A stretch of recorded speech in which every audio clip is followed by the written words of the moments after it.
উখিয়া কেন্দ্রীয় আনন্দ ভবন বৌদ্ধবিহার সম্পর্কে আসলে আমরা শুনেছি, কিন্তু দেখা হয়নি। তো এবারে প্রথম এখানে আসা। এটির ঐতিহ্য সম্পর্কে একটু আপনার কাছ থেকে জানতে চাই। এটি কি সর্ববৃহৎ বাংলাদেশের মধ্যে? আচ্ছা, আমি বলি আপনাকে ধন্যবাদ, খুব সুন্দর একটি প্রশ্ন করেছেন। আমাদের ঐতিহাসিক উখিয়া কেন্দ্রীয় আন্দোলন বৌদ্ধবিহার হচ্ছে আমাদের কক্সবাজার জেলার উখিয়া থানার সবচেয়ে বড় বিহার। এটা সেন্ট্রাল বিহার। এখানে প্রায় 54টি বৌদ্ধ বিহার আছে আমাদের পুরো উখিয়াতে। 54টি বৌদ্ধ বিহার, এটি হচ্ছে প্রধান। দর্শক, স্বাগতম জানাচ্ছি বাংলা ভিশনে। আমি এই মুহূর্তে রয়েছি কক্সবাজার জেলার উখিয়ার কেন্দ্রীয় বৌদ্ধবিহারে। একটি অত্যাধুনিক এবং প্রচণ্ড চাকচিক্যময় এবং অত্যন্ত সুন্দর বিধায় কিন্তু আজকে আমি আপনাদেরকে আমাদের বাংলা ভিশনের ডিজিটালে আপনাদেরকে সংযুক্ত করছি। এটি সম্পর্কে আমরা জানার চেষ্টা করব। আমাদের সাথে রয়েছেন এটির যিনি দায়িত্বে রয়েছেন, এটির যিনি অধ্যক্ষ, তার কাছ থেকে মূলত এই বিষয়ে শুনবো। এটি কতদিন, মানে কবে এটি আসলে এখানে প্রতিষ্ঠিত হয়েছে সে সম্পর্কে যদি আমাদেরকে একটু সংক্ষেপে বলেন। আমাদের এই বিহারটি হচ্ছে 200 বছরের আগের। এটা মানে বিহার প্রতিষ্ঠা হয়েছিল। তো বিশেষ করে আমাদের কক্সবাজার জেলার উখিয়া থানার মধ্যে এখানে 54টি বৌদ্ধ বিহার আছে, ছোট বড়। সেই 54টি বৌদ্ধ বিহারের এটি হচ্ছে কেন্দ্রীয় বিহার, অর্থাৎ সেন্ট্রাল বিহার আর কি। এখানে আগে অনেক মানে বড় বড় ভিক্ষু সংঘ এখানে অবস্থান করেছিলেন। ওনারা এখানে ধর্মীয় শিক্ষা সংস্কৃতি সর্বক্ষেত্রে ওনারা এখানে অবদান রেখেছেন। আমি এই বিহারের দায়িত্ব গ্রহণ করেছি 2012 সনে। এর আগে এই বিহারের একজন প্রখ্যাত বৌদ্ধ ভিক্ষু ছিল, উনি ছিলেন সদ্যমুনিদি ওয়াত রেবত প্রিয় মহাতের। উনি মারা গেছেন 2017 সনে। তো উনি যখন অসুস্থ হয়েছিল 2012 সনে, তা আমি এখানে এইটার দায়িত্ব আমি গ্রহণ করেছি। তো বিশেষ করে আপনি জানেন এটা একটা কমপ্লেক্সের মতো আমাদের এই বিহার। এখানে অনাথ আশ্রম আছে, অনাথ শিশুদেরকে এখানে শিক্ষা দীক্ষা করা হয়। বাংলাদেশের প্রায় বিভিন্ন জায়গার মধ্যে অনগ্রসর অঞ্চলে প্রায় 40 জন এখানে অনাথ শিশু এখানে আছে, যেগুলি আমরা ওদেরকে প্রমোট করি। আমাদের অর্থ দিয়ে আমরা তাদেরকে পড়ালেখা করি। এখানে ইন্টারমিডিয়েট পর্যন্ত ফ্রিতে পড়ার কি আছে, সুযোগ আছে। আমি ওদের ইন্টারমিডিয়েট পর্যন্ত দায়িত্ব গ্রহণ করি। এরপরে তো যাই হোক, এটা হচ্ছে থাইল্যান্ড থেকে এনেছিল আমাদের এই গ্রামের একজন কৃতি সন্তান জ্ঞান অলঙ্কার মহাতের মহোদয়। উনি এখন ভারতে আছেন। ভারতে উনি এখন ধর্ম প্রচার করছেন। উনি থাইল্যান্ড থেকে 1995 সনে উনি এই সিংহসূর্য পূর্বারাম বলে এশিয়া মহাদেশের মধ্যে এরকম 3টে আছে, 3টার মধ্যে হচ্ছে এটা একটা। এখানে আপনি বুদ্ধ বিশ্রামের দেখতে পাচ্ছেন, ওনারা হচ্ছেন ভগবান বুদ্ধের ছবি। এটাকে পূর্বারাম বলা আর কি, পঞ্চবর্গীয় দিয়ে এটা মানে গড়া, খুব মানে মূল্যবান।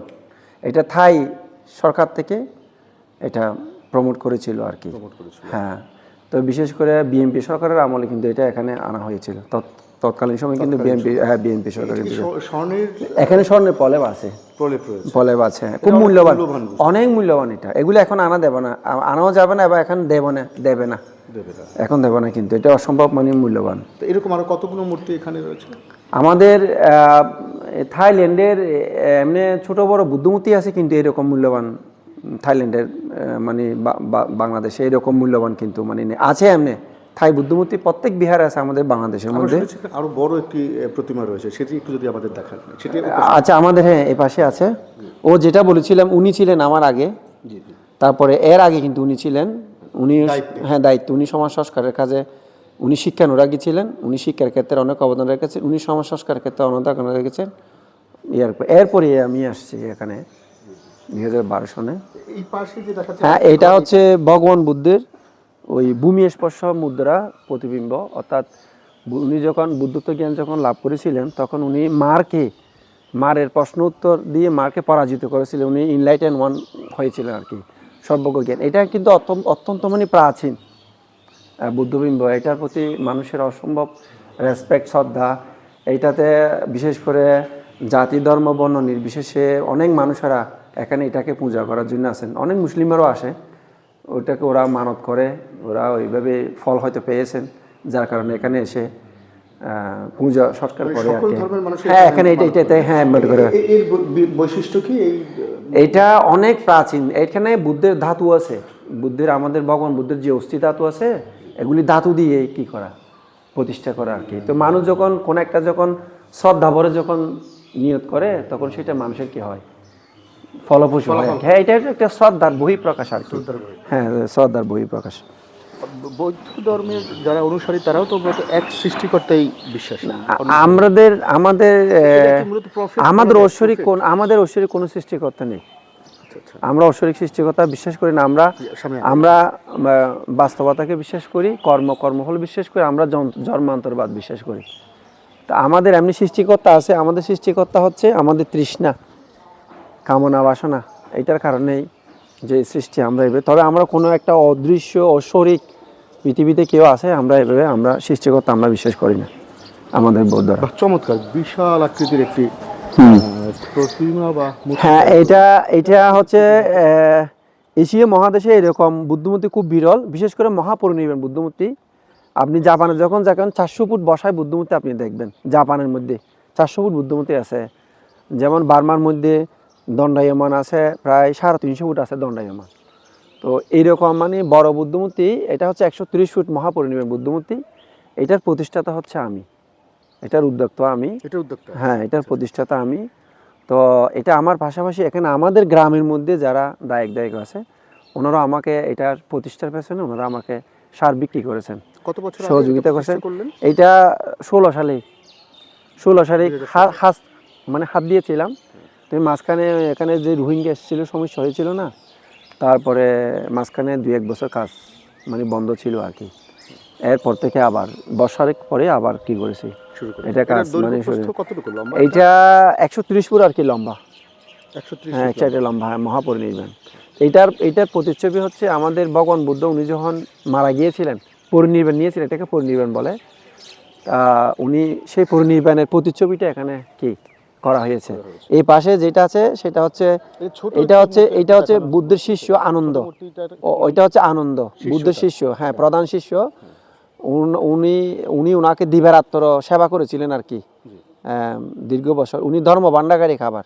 আমাদের পুরো ত্রিপিটক আমরা যে ধর্মশাস্ত্র বলি, এই সমস্ত ধর্মশাস্ত্র উনি প্রচার করে ওনাকে বলতেন, উনি মুখস্থ করে রেখে দিয়েছিলেন। উনি পরবর্তীতে সকল কথা উনি মানে ভাষণ করেছিলেন আর কি। আমরা এখন আমরা যে ধর্ম শিক্ষাগুলো আমরা, যেমন মুসলিমের মধ্যে কোরআন বই আছে না, আমাদের মধ্যে ত্রিপিটক আছে। এই ত্রিপিটকের বাণীগুলি ওনার সবকিছু মুখস্থ ছিল।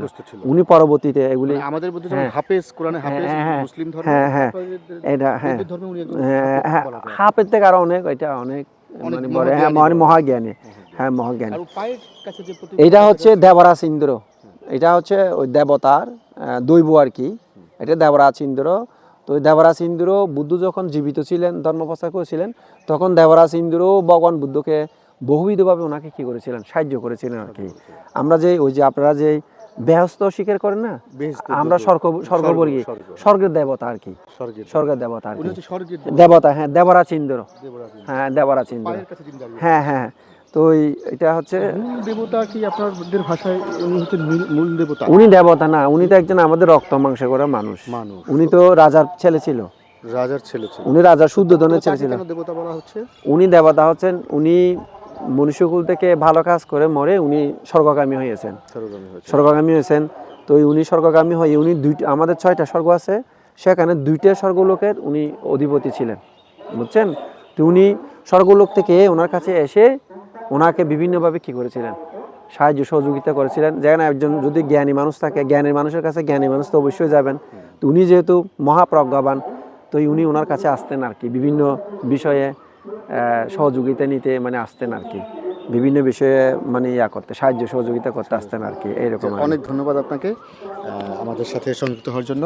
দর্শক শুনছিলেন উখিয়ার বৌদ্ধবিহার থেকে এখানের যে প্রতিমাগুলো রয়েছে, যে মূর্তিগুলো রয়েছে, সেগুলোর আসলে বৈশিষ্ট্যগুলো। এই যে উখিয়াকে বৌদ্ধবিহারটি, এটি দেশের বৃহত্তম বৌদ্ধবিহারের একটি। বিষয়টি দৃষ্টি আকর্ষণ করার মতো হওয়ার কারণেই মূলত আপনাদেরকে সংযুক্ত করা বাংলা ভিশনের ফেসবুক পেজে।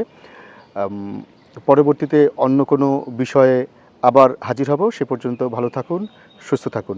ধন্যবাদ সবাইকে।